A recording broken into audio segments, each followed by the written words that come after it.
Hi students, welcome to online class. So we are in the fifth lesson.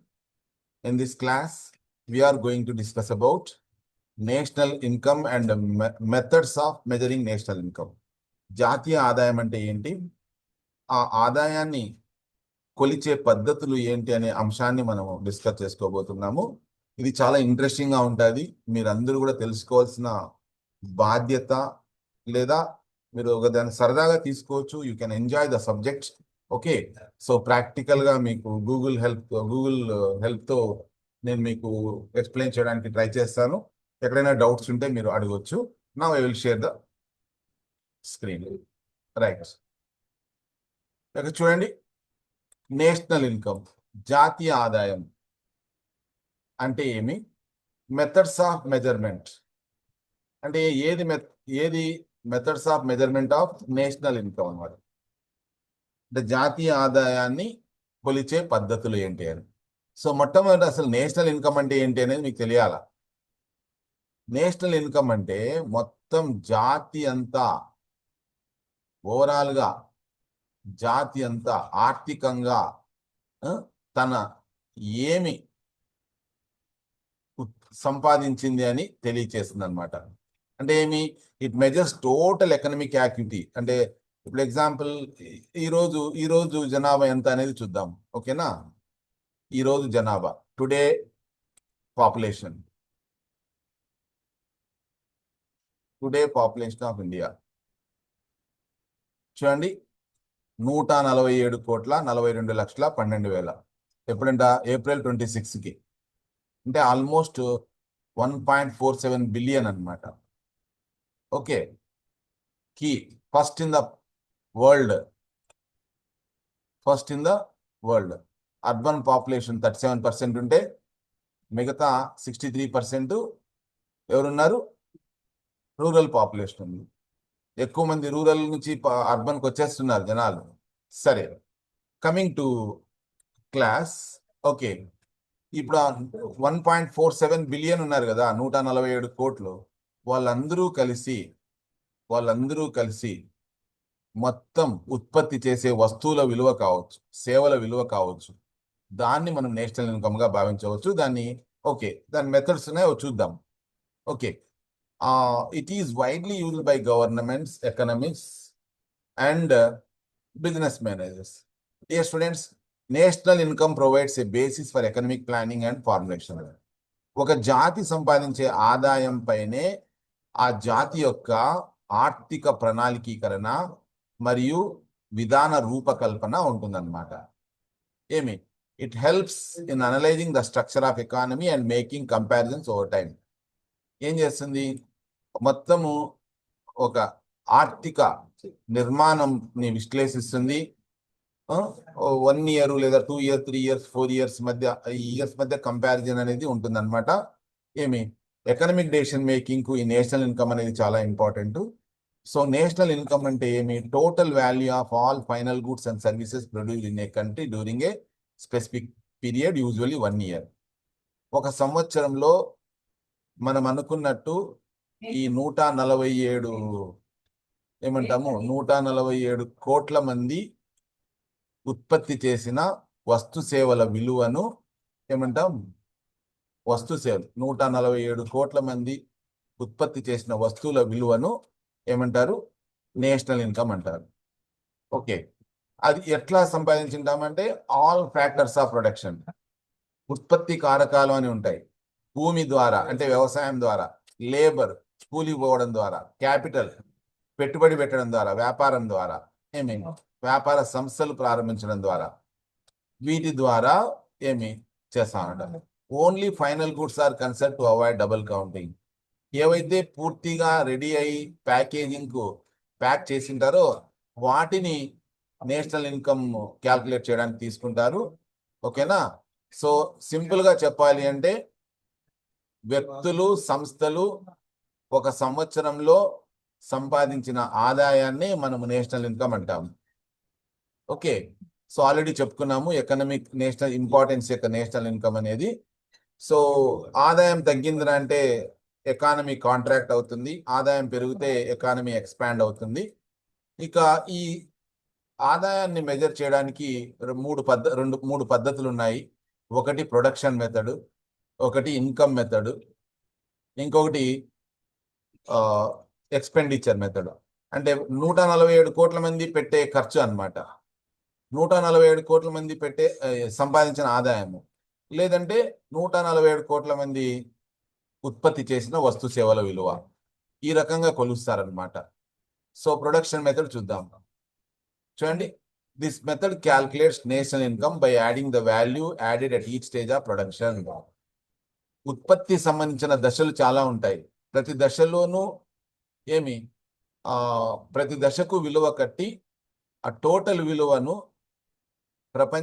మన ఇండియాలో అన్ని రకాల factors of production ద్వారా ఉత్పత్తి చేసిన వస్తువుల విలువను మనము ప్రొడక్షన్ మెథడ్ ద్వారా ఏమంటాము, ఇక్కడ నేషనల్ ఇన్కమ్ గా భావిస్తారనమాట. చూడండి, it is mainly used in agriculture industry and manufacturing sectors.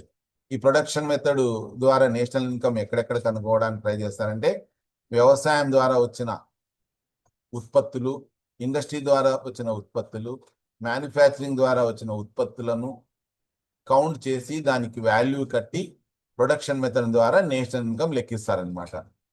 Okay, చూడండి, ఒక రైతు, a farmer produces wheat, a mill converts it into flour, a baker produces bread.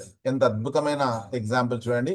రైతు గోధుమలు పండిస్తాడు, ఓకేనా. ఆ గోధుమలు ఏం చేస్తాడు, ఒక మిల్లు ఓనర్కి అమ్ముతాడు. ఆ మిల్లు ఓనర్ ఏం చేస్తాడు, పిండి కొడతాడు. ఆ పిండిని ఎవరు కొంటారు, బ్రెడ్ అమ్మే అతను, బ్రెడ్ తయారు చేసే అతను కొంటాడు. అతను బ్రెడ్ తయారు చేస్తాడు, ఓకేనా. సో ఇక్కడ రైతు పండించిన గోధుమల విలువ దానికి కొంచెం ఎగ్జాంపుల్, ఇది 60 రూపాయలు అయితే ఆటోమేటిక్ గా అది మనము మిల్లు ఓనర్ దాకా వచ్చేసరికి 80 రూపాయలు అవుతుంది. ఎగ్జాంపుల్ చెప్తున్నా, ఎందుకంటే పిండిగా మారుస్తాడు కాబట్టి. ఆ పిండితో బ్రెడ్ చేస్తాడు, ఒక 5 నుంచి 6 బ్రెడ్లు చేస్తాడు. ఒక్కో బ్రెడ్ వచ్చి 40 రూపాయలు. ఆటోమేటిక్ గా దాని వాల్యూ ఎంతకు పోతుంది, 200-250కి పోతుంది. సో ఆ రకంగా ఫైనల్ అవుట్పుట్ అనమాట, ఫైనల్ అవుట్పుట్ ను తీసుకుంటాము. దాన్ని ప్రొడక్షన్ మెథడ్ కింద, నేషనల్ ఇన్కమ్ కింద, టోటల్ గా ఎంతమంది ఉత్పత్తి చేస్తే అంతమంది ఇండియాలో ఉండేవాళ్ళు దాని విలువను ప్రొడక్షన్ మెథడ్ కింద నేషనల్ ఇన్కమ్ గా చూపిస్తారనమాట. ఇది సార్, మరి ఓకే, ఇది అర్థమైంది సార్ మాకు. ఇన్కమ్ మెథడ్ అంటే ఏంటి అంటే, వెరీ సింపుల్. మనం ఇన్కమ్ ఒక్కడైనా, మన ఇండియాలో ఉండేవాళ్ళు కానీ ప్రపంచంలో ఉండేవాళ్ళు కానీ ఆదాయం ఎలా సంపాదిస్తారంటే, కూలీలు అయితే వేతనాల ద్వారా సంపాదిస్తారు. ఇండ్లను బాడుకి ఇచ్చినప్పుడు బాడుగులు వస్తాయి. డబ్బులు ఎవరికైనా వడ్డీకి ఇస్తే వడ్డీ వస్తుంది, ఓకేనా. సంస్థ వ్యాపారం, సరుకులు వస్తువులు కొనుగోలు చేసి అమ్మితే లాభాలు వస్తాయి. ఈ 4 అంశాల కంటే వేరే రకంగా ఏమైనా డబ్బు సంపాదిస్తామా చెప్పండి. సో 147 కోట్ల మంది, 147 కోట్ల మంది ఏం పని చేస్తారు, పోతే కూలీలుగా పోతారు, అంటే వర్కర్లుగా పోతారు, ఉద్యోగులుగా పోతారు. పోయినప్పుడు వేజెస్ వస్తాయన్నమాట. ఓకే, వీళ్ళకు ఇండ్లు ఉంటాయి, ల్యాండ్ ఉంటుంది, వాటిని రెంట్కి ఇస్తారు. రెంట్కి ఇచ్చినప్పుడు, బాడుకి ఇచ్చినప్పుడు బాడుగా వస్తుంది, అవునా. దాంతోపాటు వీళ్ళందరూ కూడాను ఒకవేళ వ్యాపారాలు చేస్తే లాభాలు వస్తాయి. ఓకే, వీళ్ళలో కొంతమంది ఏం చేస్తారు, వాళ్ళ డబ్బును వడ్డీకి ఇస్తారు, అప్పుడు ఇంట్రెస్ట్ వస్తుంది. సో ఇవి అన్నీ క్యాల్కులేట్ చేస్తే 147 కోట్ల మంది సంపాదించిన వీటన్నిటినీ క్యాల్కులేట్ చేస్తే దాని ద్వారా వచ్చిన మొత్తాన్ని ఇన్కమ్ మెథడ్ ద్వారా వచ్చిన జాతీయ ఆదాయము అంటారనమాట. అర్థమైందా స్టూడెంట్స్, ఈ పాయింట్ అర్థమైందా? సో ఓకే, ఇందులో ముస్లిం లాంటి వాళ్ళు పెన్షన్స్, లేదంటే రైతులకి ఇచ్చే సబ్సిడీలు, ఇట్లాంటివన్నీ ఎక్స్క్లూడ్ చేస్తారు. అవి ఆదాయాల కింద తీసుకోకూడదు, ప్రభుత్వము పెట్టే ఖర్చు అనమాట. అది ఆదాయం కానే కాదు. కాబట్టి అట్లాంటివి ఏం చేస్తారు, దానిని ఎక్స్క్లూడ్ చేస్తారు, వాటిని పరిగణలోకి తీసుకోరు. ఓకేనా? అది ఆదాయం కాదు. ఇప్పుడు ఎవరైనా ఇప్పుడు ముస్లింలు ఉంటారు, మీ ఇంట్లో పెన్షన్ వచ్చింది అనుకో, అది ఆయన ఆదాయంగా చూపించే కాదు అది. ఎందుకు? గవర్నమెంట్ ఖర్చు అది. ఓకే, మనము కష్టపడి పనిచేసి సంపాదించాలా, దాన్నే ఆదాయం అంటాం. ఓకేనా? ఓన్లీ అర్నడ్ ఇన్కమ్స్ ఆర్ ఇంక్లూడెడ్, సంపాదించిన వాటిని మాత్రమే కూడతాము. ఓకేనా? కాబట్టి ఇన్కమ్ డిస్ట్రిబ్యూషన్ ఆర్థిక వ్యవస్థలో ఎలా ఉంది అని విశ్లేషించడానికి ఇన్కమ్ మెథడ్ బాగా హెల్ప్ అవుతుంది అనమాట. చూడండి, వర్కర్స్ కు శాలరీస్, ల్యాండ్ ద్వారా రెంట్, క్యాపిటల్ ద్వారా వడ్డీ, ప్రాఫిట్ సంస్థ ద్వారా ప్రాఫిట్స్, ఇవి ఇన్కమ్స్ అంటే. రైట్ స్టూడెంట్స్, ఇక నెక్స్ట్ క్వశ్చన్ ఏమంటే ఎక్స్పెండిచర్ మెథడ్. ఎక్స్పెండిచర్ అంటే నువ్వు ఖర్చు పెడతావు, నేను ఖర్చు పెడతాను. ఇప్పుడు మీరు డాటా ఖర్చు చేస్తున్నారు, డాటాకు రోజుకి వచ్చి ఒక 10 రూపాయలు ఉంటుంది, అది ఎక్స్పెండిచర్. ఓకే, టిఫిన్ ఇంటికి మీరు బయటికి వెళ్ళి టిఫిన్ చేస్తారు, అది ఖర్చు. ఇట్లా 147 కోట్ల మంది ఒక 365 రోజుల్లో ఏమైతే ఖర్చు పెడతారో ఆ ఖర్చునంతా లెక్కించి ఆ పద్ధతి ద్వారా కూడాను మనం నేషనల్ ఇన్కమ్ అని, ఇది నేషనల్ ఇన్కమ్ అని చెప్పవచ్చు. ఎందుకంటే లాజిక్ వెరీ సింపుల్ లాజిక్. ఒకరు ఖర్చు పెడితే ఇంకొకరికి ఏమవుతుంది అది? ఎగ్జాంపుల్, నువ్వు విష్ణు ఉన్నాడు, విష్ణు బాగా ఆకలేస్తుంటే ఒక 2 దోశలు 50 రూపాయలు, ఒక దోశ మసాలా దోశ ఒకటి, ఎగ్ దోశ ఒకటి తిన్నాడు, 100 రూపాయలు నీకు ఖర్చు అవుతుంది. మరి హోటల్ వానికి ఏమవుతుంది? ఆదాయం అవుతుంది కదా. సో ఇక్కడ ఎక్స్పెండిచర్ మెథడ్ లో ఏమవుతుందంటే 147 కోట్ల మంది వాళ్లకు కావలసిన వస్తు సేవలకు ఖర్చు పెడితే ఆ ఖర్చును కూడాను లెక్కించి ఆ పద్ధతి ద్వారా మనము నేషనల్ ఇన్కమ్ క్యాల్కులేట్ చేయొచ్చు. ఇక్కడ ఒక ఫార్ములా ఉంది ఈ మెథడ్ లో. సి అంటే మనము ప్రతిరోజు 365 రోజుల లెక్కన ఏమైతే మన అవసరాల కోసం ఖర్చు పెడతామో దాన్ని సి అంటారు, కన్జంప్షన్. ఓకేనా? కన్జంప్షన్ అంటారు. రైట్. దాంతో పాటు మనము ఏదైనా ఆస్తుల్లో పెట్టుబడి పెడితే ఇన్కమ్ అంటాము, C+I. దాంతో పాటు ప్రభుత్వం కూడా ఖర్చు పెడుతుంది ప్రజల కోసం, అభివృద్ధి కోసం. ఓకే, ఇవి 3 ప్లస్ నెట్ ఎక్స్పోర్ట్స్ అన్నమాట. అంటే నెట్ ఎక్స్పోర్ట్స్ అంటే ఏమి? మనము దిగుమతి చేసుకునే దానికంటే ఎగుమతి చేసుకునేది, మనం ఎగుమతి చేసేది ఎక్కువ ఉండి ఎగుమతిలో నుంచి వేరే దేశాల నుంచి ఎగుమతి చేస్తాము, వాటి నుంచి మనము దిగుమతి చేసుకున్నది విలువ తగ్గిస్తే దాన్ని X-M అంటాం.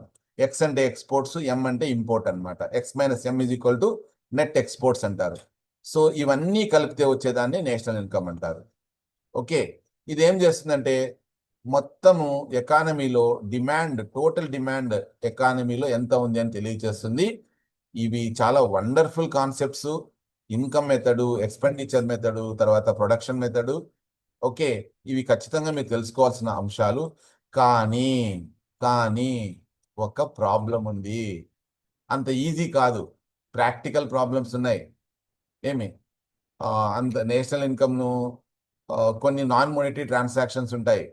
ఇంట్లో అమ్మ పనిచేస్తుంది, దానికి విలువ కట్టడం ఉండదు, అది నాట్ రికార్డెడ్.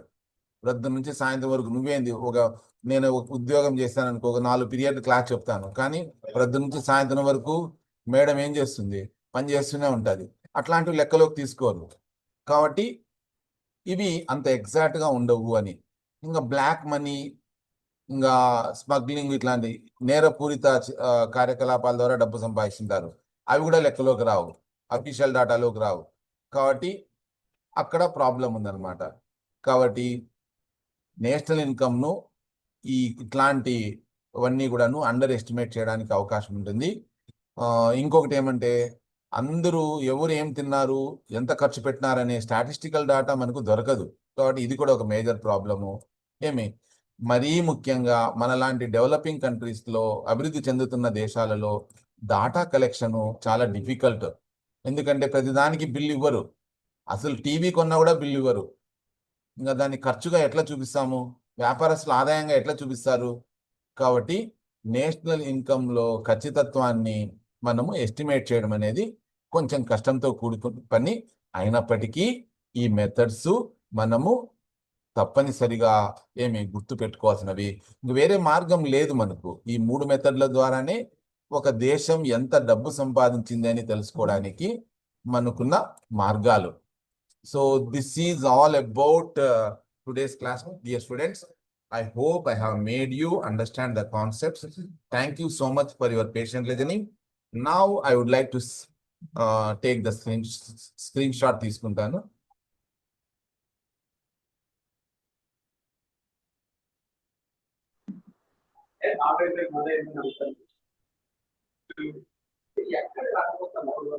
ఓకే, టైం అయిపోతూ వస్తుంది.